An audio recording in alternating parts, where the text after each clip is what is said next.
আজকে সেশন 682/20 এই মামলায় বিজ্ঞ আদালত 5 জন আসামিকে মৃত্যুদণ্ড প্রদান করেছেন এবং একজন আসামিকে 10 বছর সশ্রম কারাদণ্ড প্রদান করেছেন।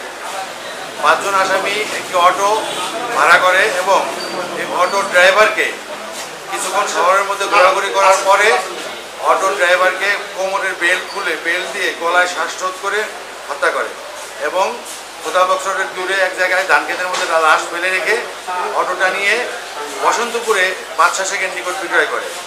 এই বাদশা শেখকে বিজ্ঞ আদালত তার 164 মূল্যে এবং সাক্ষীদের সাক্ষ্য প্রমাণের ভিত্তিতে 10 বছর সশ্রম কারাদণ্ড প্রদান করে এবং বাকি 5 জন আসামিকে মৃত্যুদণ্ড প্রদান করে।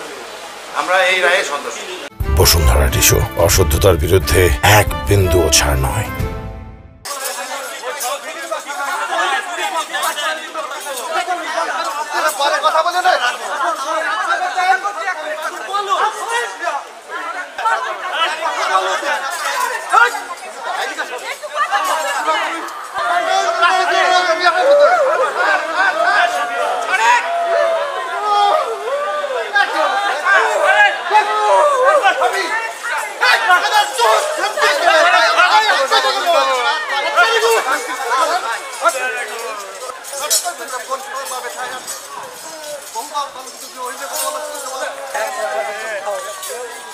Olha, chama-se